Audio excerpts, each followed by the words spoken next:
Assalamualaikum warahmatullahi wabarakatuh. Yang terhormat dosen pengampu mata kuliah Pendidikan Bahasa Indonesia, Bapak Dr. Nurlaksana Eko MPD dan Bapak Rahmat Prayogi SPD MPD.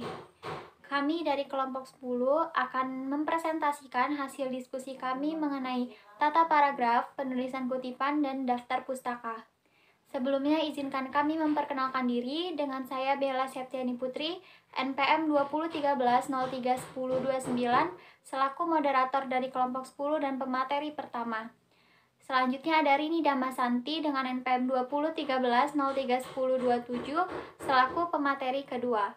Selanjutnya ada Arla Angela dengan NPM 2013-03-1013, selaku pemateri ketiga.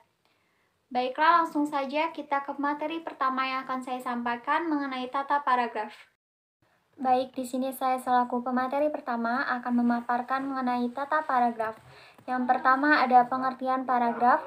Menurut Kamus Besar Bahasa Indonesia, paragraf adalah bagian bab dalam suatu karangan, biasanya mengandung satu ide pokok dan penulisannya dimulai dengan garis baru. Secara umum, paragraf merupakan seperangkat kalimat yang membicarakan suatu gagasan atau topik. Kalimat-kalimat dalam paragraf memperlihatkan kesatuan pikiran atau mempunyai keterkaitan dalam bentuk gagasan atau topik tersebut. Pada dasarnya, paragraf itu hanya terdiri atas dua hal, yaitu isi dan bentuk. Isi adalah pikiran, sedangkan bentuk adalah kalimat-kalimat yang mendukung pikiran. Paragraf sebenarnya bukanlah sebuah kumpulan kalimat topik, melainkan paragraf itu menjadi berisi satu kalimat topik dan beberapa kalimat penjelas, di mana setiap kalimat penjelas berisi detail spesifik dan tidak mengulang pikiran penjelas lainnya. Baik, yang selanjutnya akan saya bahas adalah macam-macam paragraf. Di sini macam-macam paragraf dibagi menjadi 3. Yang pertama ada macam-macam paragraf berdasarkan isinya. Ini dibagi lagi menjadi beberapa. Yang pertama ada deskripsi, yaitu paragraf yang menggambarkan suatu objek, sehingga pembaca seakan bisa melihat, mendengar, atau merasa objek yang digambarkan itu. Objek yang digambarkan ini dapat berupa orang, benda, ataupun tempat. Selanjutnya ada eksposisi, yaitu paragraf paparan. Paragraf ini menampilkan suatu objek, peninjauannya tertuju pada satu unsur saja, penyampaian dapat menggunakan perkembangan analisis kronologis atau keruangan. Singkatnya, paragraf ini merupakan paragraf yang memaparkan suatu fakta atau kejadian tertentu. Selanjutnya ada persuasi, yaitu paragraf yang mengajak, membujuk, atau mempengaruhi pembaca agar melakukan sesuatu. Selanjutnya ada argumentasi, yaitu paragraf yang mengemukakan suatu pendapat beserta alasan untuk memperkuat atau menolak suatu pendapat, pikiran, pendirian, atau gagasan. Selanjutnya ada narasi, yaitu paragraf yang menceritakan suatu kejadian atau peristiwa.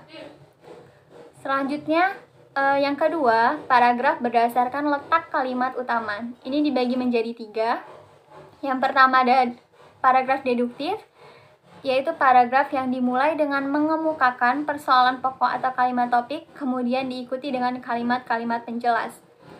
Selanjutnya ada paragraf induktif, paragraf yang dimulai dengan mengemukakan penjelasan-penjelasan, kemudian diakhiri dengan kalimat topik. Selanjutnya ada paragraf campuran, paragraf yang dimulai dengan mengemukakan persoalan pokok atau kalimat topik, kemudian diikuti kalimat penjelas, dan diakhiri dengan kalimat topik. Selanjutnya ada yang ketiga, macam paragraf menurut fungsinya dalam sebuah karangan. Ini dibagi lagi menjadi 3. Ada paragraf pembuka, yaitu paragraf pengantar untuk sampai pada segala pembicaraan yang akan menyusul kemudian. Selanjutnya ada paragraf pengembang atau paragraf penghubung. Ini paragraf yang terletak antara paragraf pembuka dengan paragraf yang terakhir di dalam bab atau anak bab. Yang terakhir paragraf penutup, yaitu paragraf yang terdapat pada akhir karangan atau pada akhir satu kesatuan yang lebih kecil di dalam karangan itu. Selanjutnya saya akan menjelaskan mengenai syarat pembentukan paragraf. Syarat pembentukan paragraf ini ada 3. Yang pertama, kesatuan atau unity. Jadi paragraf hanya berisi satu ide pokok yang dalam pengungkapannya harus didukung oleh kalimat-kalimat, baik sebagai kalimat utama maupun sebagai kalimat penjelas. Sebuah paragraf yang memiliki kesatuan bisa saja mengandung beberapa hal atau beberapa perincian, tetapi semua unsur tadi harus bersama-sama digerakkan untuk menunjang sebuah maksud tunggal atau tema tunggal dari paragraf tersebut. Selanjutnya ada kepaduan atau koherensi. Paragraf bukanlah merupakan kumpulan kalimat yang satu dengan yang lain tidak berhubungan. Paragraf itu dibangun oleh kalimat-kalimat yang saling mendukung satu sama lain. Jadi kepaduan ini menitik beratkan pada hubungan antara kalimat yang satu dengan yang lain. Dan yang terakhir itu ada kelengkapan paragraf, yaitu paragraf dikatakan lengkap jika berisi kalimat-kalimat menjelas yang cukup untuk menunjang kejelasan kalimat topik atau kalimat utamanya. Namun sebaliknya, suatu paragraf dikatakan tidak lengkap jika tidak dikembangkan atau hanya diperluas dengan pengulangan-pengulangan. Baiklah, selanjutnya materi selanjutnya akan disampaikan oleh rekan saya. Baik, terima kasih moderator. Saya akan melanjutkan materi tentang pola pengembangan paragraf. Pola pengembangan paragraf dibagi menjadi 9. Yang pertama yaitu pertentangan. Pertentangan adalah paragraf yang dikembangkan dengan pertentangan. Biasanya kalimat yang terdapat dalam paragraf tersebut menggunakan ungkapan seperti berbeda dari, bertentangan dari, sedangkan, dan lain-lain. Yang kedua yaitu alamiah. Alamiah adalah didasarkan pada tata ruang dan waktu atau kronologis.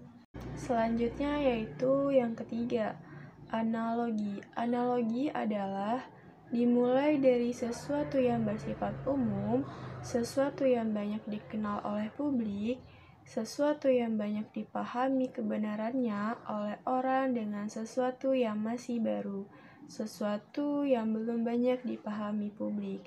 Yang keempat yaitu klasifikasi. Adalah dalam pengembangan karangan, kadang-kadang kita mengelompokkan hal-hal yang mempunyai persamaan. Selanjutnya yaitu yang kelima, sebab akibat. Sebab akibat dilakukan jika menerangkan suatu kejadian baik dari segi penyebab maupun dari segi akibat. Ungkapan yang biasa digunakan yaitu padahal, akibatnya, oleh karena itu, dan karena. Yang keenam yaitu kalimat anti klimaks. Kalimat anti klimaks adalah perincian gagasan dari gagasan yang paling bawah atau rendah menuju gagasan yang paling tinggi kedudukan atau kepentingannya. Kebalikannya adalah anti klimaks. Yang ketujuh yaitu komparatif dan kontrastif. Perbandingan yang dilakukan dengan cara mencermati dimensi-dimensi kesamaannya untuk mengembangkan paragraf yang demikian, dan inilah yang disebut dengan komparatif. Sebaliknya, perbandingan yang dilakukan dengan cara mencermati perbandingan yang dimensi-dimensinya tidak sama disebut dengan kontrastif. Yang ke-8 yaitu definisi luas. Definisi adalah uraian pengertian. Dan yang terakhir yaitu proses. Proses itu sendiri adalah isi paragraf yang menguraikan suatu proses. Materi yang kedua yaitu penulisan kutipan. Menurut Kamus Besar Bahasa Indonesia, kutipan adalah pengambil alihan satu kalimat atau lebih dari karya tulisan lain untuk tujuan ilustrasi atau memperkokoh argumen dalam tulisan sendiri. Dengan demikian, definisi kutipan adalah suatu kegiatan menuliskan satu kalimat atau lebih dari karya tulis lain yang dapat dipertanggungjawabkan untuk tujuan memberikan ilustrasi atau memperkuat argumen penulis dalam penyusunan ilmiahnya. Selanjutnya yaitu fungsi dari penulisan kutipan dibagi menjadi 5. Yang pertama yaitu kegiatan pengutipan dapat menghindari pengutip dari kegiatan plagiarisme.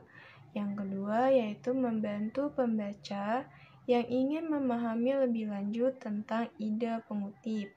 Yang ketiga yaitu sumber pengutipan yang digunakan dapat memberikan nilai terhadap karya ilmiah yang sedang atau telah dibuat. Yang keempat yaitu pengutipan yang tepat akan mengamankan penulis pada ide orang lain yang salah. Dan yang terakhir yaitu menguatkan tulisan pengutip melalui kutipan yang dimuat dalam karya ilmiah. Selanjutnya yaitu jenis-jenis penulisan kutipan. Dibagi menjadi dua, yaitu kutipan langsung. Apa sih kutipan langsung? Kutipan langsung adalah dalam penulisan kutipan langsung, penulis mengutip tulisan orang lain apa adanya, tanpa mengubah isi tulisan yang dikutipnya.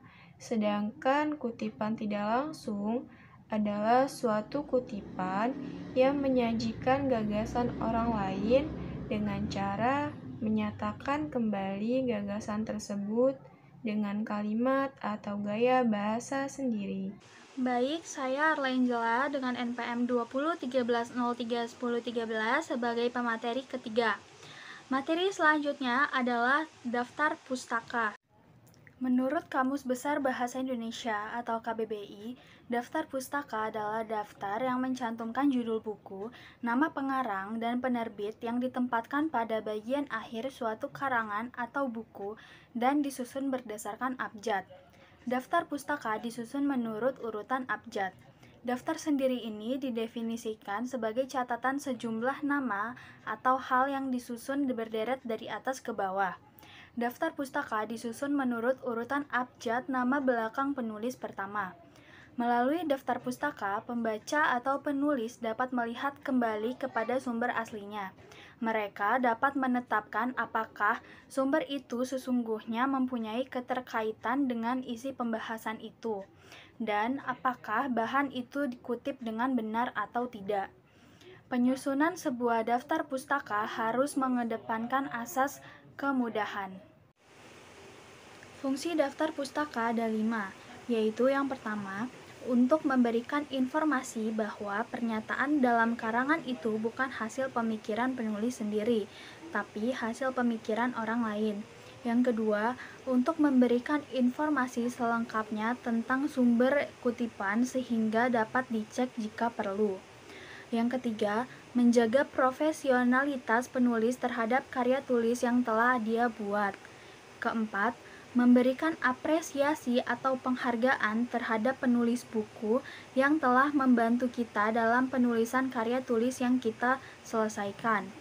Yang kelima, apabila pembaca mau lebih mendalami pernyataan yang dikutip, dapat membaca sendiri buku atau majalah yang menjadi sumber kutipan untuk penelusuran kepustakaan.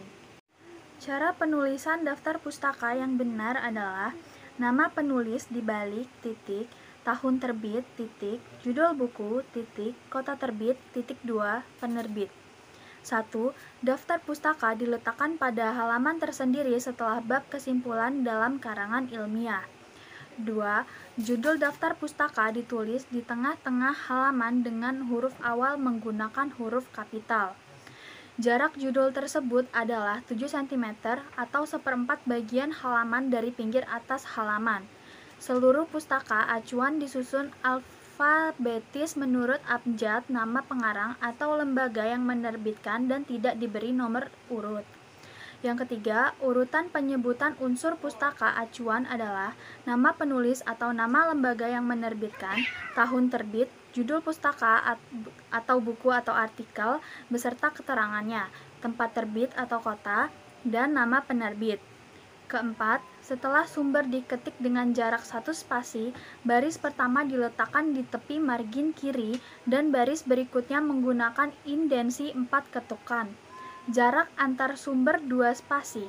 Setiap unsur pustaka diikuti tanda titik kecuali unsur nama yang terdiri atas 2 unsur atau lebih dipisahkan dengan tanda koma.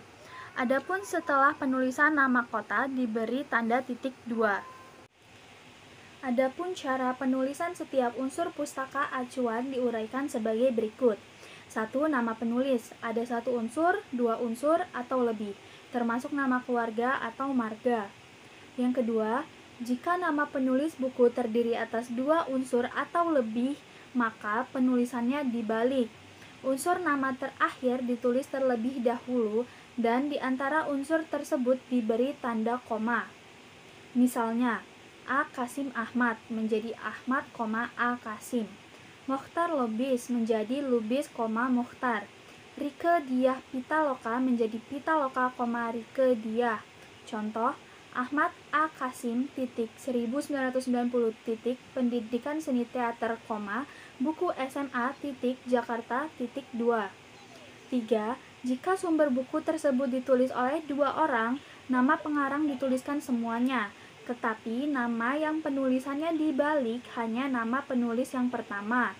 Misalnya, Maidar G. Arsyad dan Mukti US menjadi Arsyad, Maidar G dan Mukti US. Contoh, Arsyad, Maidar G dan Mukti US, 1991, pembinaan kompetensi berbahasa Indonesia, Jakarta, 2, Erlangga, 4. Jika penulis 3 orang atau lebih, hanya nama penulis pertama yang dituliskan. Penulisan unsur nama tetap dibalik, kemudian yang dituliskan hanya nama penulis pertama dan diikuti dengan @ Ali artinya dan lain-lain, atau dan kawan-kawan yang disingkat menjadi DKK. Contoh, Alwi, Hasan, DKK, 2000, Tata Bahasa Baku Bahasa Indonesia, edisi ketiga, Jakarta, 2, Balai Pustaka, Yang kelima, jika ada nama lembaga tetapi tidak ada nama penulis, maka nama lembaga tersebut ditulis di tempat nama penulis. Contoh, Departemen Pendidikan dan Kebudayaan, 1996, Kamus Besar Bahasa Indonesia, Jakarta, Yang keenam, jika tidak terdapat ataupun tidak diketahui penulisnya, maka penulisan daftar pustakanya dimulai dari tahun terbit. Contoh, 1973, Scientific Method in Business, College Park, 2, University of Maryland, Yang ketujuh, jika dari internet, tuliskan alamat web yang digunakan, kemudian tanggal, bulan, dan tahun informasi tersebut diambil dari internet. Contoh, http://faisal14.wordpress.com /2019/03/02 cara menulis daftar pustaka 7 Februari 2013 pukul 19 waktu Indonesia Barat. Baiklah, itu saja yang dapat kami sampaikan dari materi kelompok 10 mengenai tata paragraf, penulisan kutipan, dan daftar pustaka. Lebih kurangnya atas penyampaian materi kami mohon maaf. Saya selaku moderator, mohon maaf pula apabila ada salah-salah kata. Saya akhiri. Wassalamualaikum warahmatullahi wabarakatuh.